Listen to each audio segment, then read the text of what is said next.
السؤال الثالث، وطبعا هذا نابع من لأن الكثير من المسلمين غير مطلعين بالتفاصيل على العقيدة المسيحية، فيسألون كالتالي: هل المسيح إنسان أم ابن الله أم الله؟ هل المسيح إنسان أم ابن الله أم الله؟ ويقولون أنكم تحيرون، يعني مرة تقولوا أن المسيح إنسان، مرة تقولون أنه ابن الله، مرة تقولون أنه الله، فاختاروا لكم لقب واحد أو صفة واحدة. وطبعا هذا افتراض يفترض أن إنسان تتناقض مع ابن الله تتناقض مع الله. ماذا لو كان هذا الافتراض خاطئ؟ خلينا نشوف. أولا أوضح عقيدة المسيحيين بالتفصيل وباختصار. المسيح في نظر المسيحيين هو كلمة الله، وبما أنه كلمة الله يحق أن نسميه ابن الله، لأن هذه البنوة كما قلنا وكررنا مرارا أنها ليست بنوة جسدية، هي بنوة انتماء، هو من الله ولذلك سمي ابن الله. مثل وهذا يعني هذه الصفة نستخدمها مع الإنسان، نستخدمها مع المكان، نستخدمها مع المدن، مع البلدان. لأن رشيد من المغرب يسمى ابن المغرب، فالانتماء أنه لأن فلان ابن فلان لأنه منه جاي منه فيسمى ابن. المسيح هو ابن الله لأنه كلمة الله، منه، نابع منه، انتماء للذات الإلهية فيسمى ابن الله. فالتسمية كلمة الله وتسمية ابن الله ليس هناك تعارض بينهما. وبما أن الله لا يتجزأ ولا يمكن تقسيمه، فكلمته يطلق عليها أيضا اسم الله، لأنه لا يمكن أن يكون الكلمة منفصل عن ذات الله، لا يمكن أن نجزئ الله أو نقسمه أو نقطعه، وبالتالي لو صح التعبير أي جزء منه يمثله. الكلمة كلمة الله يحق أن نسميه الله أو ابن الله. فالمسيح هو الله في باطنه، في الباطن الذي لا نراه، في جوهره هو الله. ولكن أيضا المسيح إنسان في ظاهره، هو إنسان في الصورة التي نراه عليها، لكن في باطنه في الجوهر الذي لا نراه هو الله. وبالتالي لا تعارض بين الثلاث صفات. هو ابن الله لأنه كلمة الله، هو الله في باطنه لأن كلمة الله لا يمكن أن تفصل عن الله، وبالتالي يصح إطلاق الله على الكلمة، وهو إنسان في الصورة التي ظهر فيها، وبالتالي ليس هناك أي تعارض.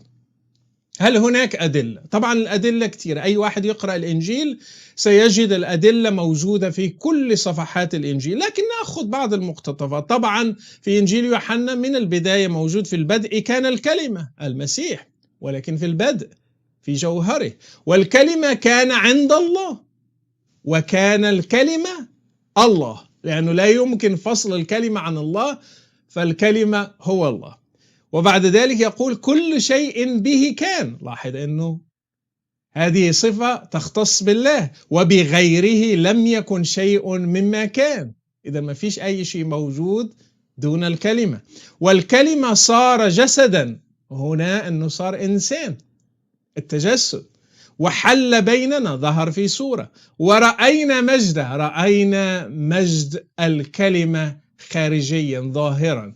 إذن نحن في بداية يوحنا موجودة كل هذه العقائد التي تحدثنا عنها. ولكن قد يقول قائل أن هذا كلام يوحنا، أين كلام المسيح؟ طبعا لو تأملت في كلام المسيح موجود أيضا. مثلا السيد المسيح قال: أنا هو الطريق والحق والحياة. الحق هو الحق سبحانه، لا يمكن أن نطلق كلمة الحق على إنسان، أن هذا الإنسان هو الحق بالألف واللام. ولذلك نقول عبد الحق، عبد الحق يعني عبد الله، ولذلك نقول الحق سبحانه. هل يستطيع أي رسول أو نبي أو أي شخص يقول أنه الحق؟ مستحيل. طبعا السيد المسيح قال الذي رآني فقد رأى الآب، والآب هو اسم آخر نطلقه على الله، الذي رآني فقد رأى الله. بعض الإخوة المسلمين يبدأوا في التحايل على هذه الآيات وإيجاد مخارج لها لأنها واضحة كل الوضوح، فيقولون الذي رآني فقد رأى أعمال الله. لا، الآية لا تقول أعمال الله، الذي رآني فقد رأى الله. هل يستطيع أي إنسان حتى لو كان نبي أن يقول هذا الكلام دون أن ينعت في الإسلام بأنه مشرك وبأنه قال كفرا؟ هل تستطيع يا مسلم أن تقول الذي رآني فقد رأى الله؟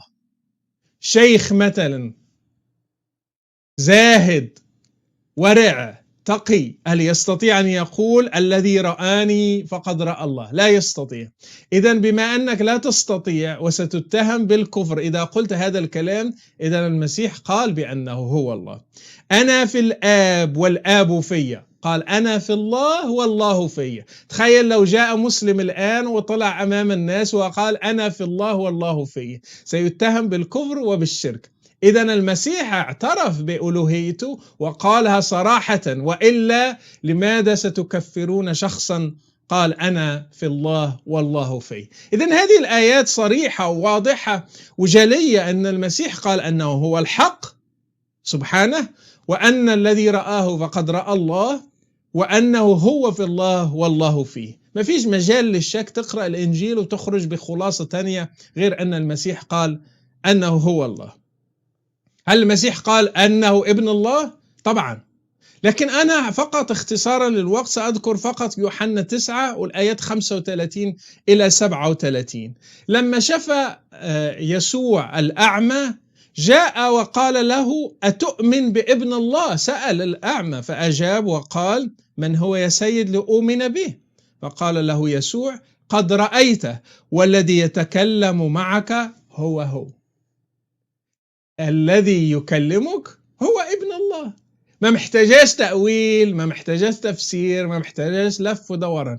إذا المسيح قال بأنه ابن الله، المسيح قال بأنه هو الله، والمسيح كان ظاهرا أمامنا أو أمام التلاميذ وقالوا عنه بأنه إنسان. فإذا هو جمع الثلاثة وما فيش أي تعارض